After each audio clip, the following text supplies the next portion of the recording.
Namibia के बाद दक्षिण अफ्रीका से भी भारत चीते लाए जाएंगे और इसके लिए भारत ने दक्षिण अफ्रीका के साथ एक समझौते पर हस्ताक्षर किए हैं। 8 से 10 साल के बीच हुए समझौते के तहत हर साल 12 चीते भारत आने हैं। बताया जा रहा है कि फरवरी में भारत को 12 चीते मिलने की उम्मीद है। भारत में आखिरी बार चीता 1948 में देखा गया था और इसी वर्ष कोरिया के राजा रामानुज सिंह देव ने 3 चीतों का शिकार किया था। इसके बाद भारत में चीतों को नहीं देखा गया था। 1952 में सरकार ने चीतों को विलुप्त घोषित कर दिया और इसके बाद भारत सरकार ने 1970 में एशियाई चीतों को ईरान से लाने का प्रयास किया। ईरान सरकार से बातचीत में की गई पहल सफल नहीं हो सकी, मगर अब नामीबिया से 8 चीतों को मोदी सरकार लेकर आई है। केंद्र सरकार की 5 साल में 50 चीते लाने की योजना भी है। बता दें कि कूनो नेशनल पार्क में चीते को बसाने के लिए 25 गांव के ग्रामीणों को अपना घर छोड़ना पड़ा। पिछले साल नवंबर 2022 में 8 चीते भारत गए थे और इनमें 5 मादा और 3 नर शामिल हैं। इनकी उम्र 4 से 6 साल है। यह अपनी तरह का पहला अनूठा मिशन है। बता दें कि नामीबिया से भारत लाए गए चीतों को प्रधानमंत्री मोदी ने कूनो नेशनल पार्क में बॉक्स खोलकर 3 चीतों को क्वारंटाइन बाड़े में छोड़ा था।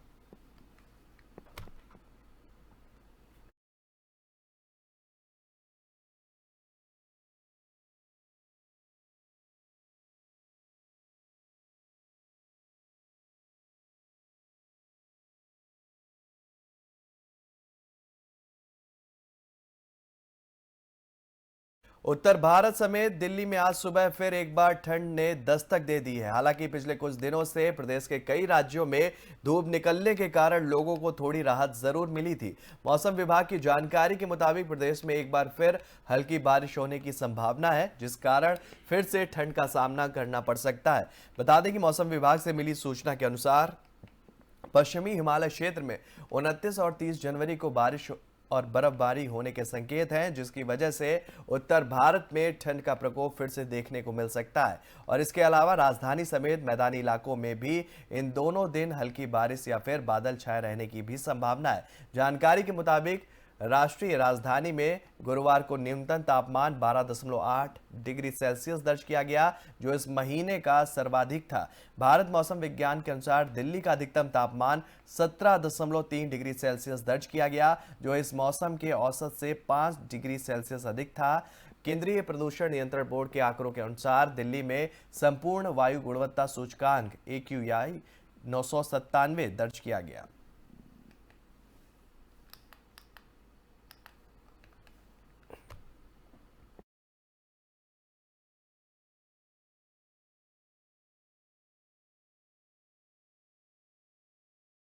वहीं साल 2002 के गुजरात दंगों पर बनी BBC documentary India the Modi question पर विवाद नहीं थम रहा है। JNU के बाद हैदराबाद विश्वविद्यालय परिसर में BBC की विवादित डॉक्यूमेंट्री की स्क्रीनिंग की गई।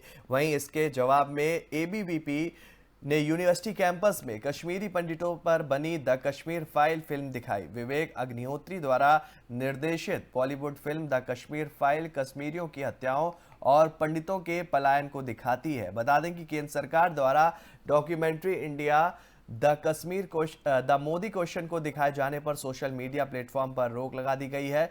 गणतंत्र दिवस पर विश्वविद्यालय परिसर में वामपंथी दल स्टूडेंट्स फेडरेशन ऑफ इंडिया ने PM पर बनी विवादित डॉक्यूमेंट्री दिखाई और इस अवसर पर हैदराबाद विश्वविद्यालय के 400 से अधिक छात्र मौजूद रहे। सोशल मीडिया पर SFI ने एक पोस्ट करते हुए छात्रों की एकता पर बधाई दी और ABVP के हंगामे करने की कोशिशों को नाकाम कर दिया, जिसके बाद ABVP ने भी द कश्मीर फाइल की स्क्रीनिंग की।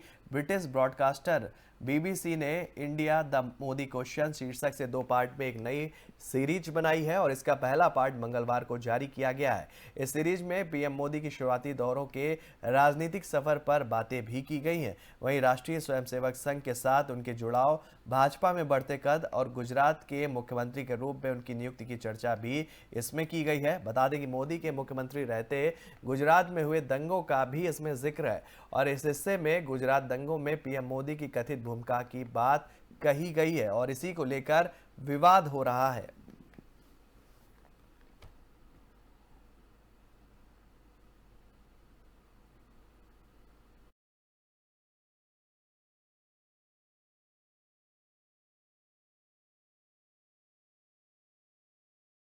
शाहरुख खान की कमबैक फिल्म पठान ने बॉलीवुड के अच्छे दिन भी वापस ला दिए हैं। तमाम विवादों के बाद रिलीज हुई पठान का क्रेज ऑडियंस के सिर चढ़कर बोल रहा है। ओपनिंग डे पर बॉक्स ऑफिस पर धुआंधार कमाई के बाद दूसरे दिन भी फिल्म ने टिकट खिड़की पर शानदार कलेक्शन कर सुर्खियां बटोरी। चलिए जानते हैं कि फिल्म ने 26 जनवरी गुरुवार को कितने करोड़ का कलेक्शन भी किया। तो बता दें कि पठान ने पहले ही दिन इतिहास रचते हुए सबसे ज्यादा कमाई करने वाली हिंदी फिल्म का रिकॉर्ड भी अपने नाम कर लिया। पठान ने कलेक्शन के मामले में KGF 2 और वॉर जैसी कई फिल्मों का रिकॉर्ड ब्रेक कर दिया। शाहरुख खान की स्पाई थ्रिलर ने इस फिल्म में हिंदी भाषा में 55 करोड़ का कलेक्शन किया है, जबकि अन्य भाषाओं में 2 करोड़ की कमाई की गई है। वहीं दूसरे दिन फिल्म को 26 जनवरी यानी कि गणतंत्र दिवस की छुट्टी होने का पूरा फायदा पहुंचा और फिल्म ने पहले दिन से भी ज्यादा कलेक्शन किया। अर्ली ट्रेडर्स के मुताबिक पठान ने गुरुवार यानी कि रिलीज के दूसरे दिन बॉक्स ऑफिस पर 65 करोड़ रुपए की कमाई की और इसी के साथ फिल्म की कुल कमाई का आंकड़ा 2 ही दिनों में 100 करोड़ के पास हो गया, यानी कि फिल्म का कुल कलेक्शन 122 करोड़ रुपए पहुंच गया।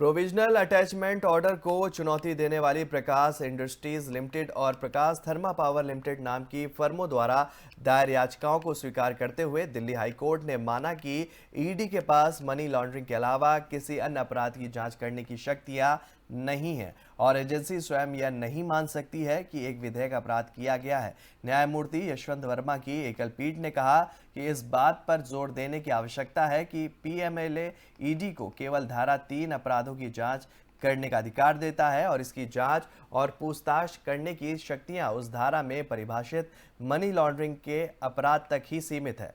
अदालत ने कहा कि ईडी अपराधों की जांच या पूछताछ करने की शक्ति का हनन नहीं कर सकता है। अदालत ने यह भी कहा कि किसी भी मामले में ईडी अपने स्वयं के प्रस्ताव पर इस अनुमान पर आगे नहीं बढ़ सकता है कि तथ्यों का एक विशेष सेट एक अनुसूचित अपराध का सबूत है और उस राय के आधार पर PMLA के तहत कार्रवाई शुरू करता है। अगर जांच के दौरान ईडी इस निष्कर्ष पर पहुंचता है कि उसके कब्जे में मौजूद सामग्री किसी अन्य कानून के तहत किए गए अपराध को दर्शाती है तो वह संबंधित एजेंसी को आवश्यक कार्रवाई के लिए जानकारी प्रस्तुत करने को बाध्य होगी।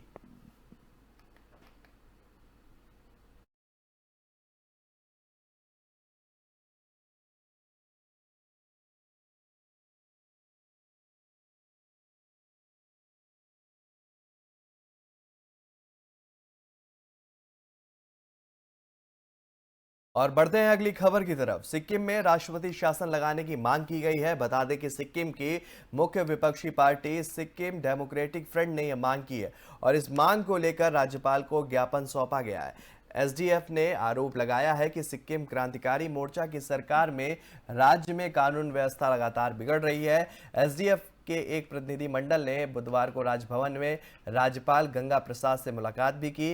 पूर्व लोकसभा सांसद PD राय की अगुवाई में एक प्रतिनिधि मंडल राजभवन पहुंचा और राज्य में राष्ट्रपति शासन लागू करने की मांग की। SDF नेताओं का कहना है कि हमने राज्यपाल से मांग की है कि वह आर्थिक, सामाजिक और राजनीतिक सुरक्षा सुनिश्चित करें और संविधान के आर्टिकल 371 के तहत सिक्किम के लोगों के मौलिक अधिकारों की रक्षा भी करें। SDF ने राज्यपाल से मांग की है कि राज्य में अगले साल 2024 में होने वाले विधानसभा चुनाव निष्पक्ष तरीके से संपन्न कराए जाएं। SDF ने सत्ताधारी SKM पर हिंसा को बढ़ावा देने का भी आरोप लगाया और कहा कि हाल ही में उसके समर्थकों पर SKM समर्थकों ने हमला किया और जिसमें 15 लोग घायल हुए थे। हालांकि SKM ने इन आरोपों को खारिज कर दिया है और SDF पर हिंसा की संस्कृति को बढ़ावा देने का भी आरोप लगाया।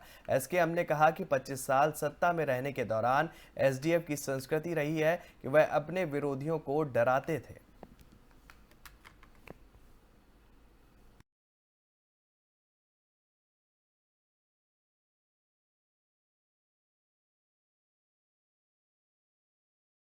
तो फिलहाल इस बुलेटिन में मेरे साथ इतना ही। देश और दुनिया से जुड़ी हुई तमाम खबरों के लिए आप बने रहिए एफएम न्यूज के साथ। नमस्कार।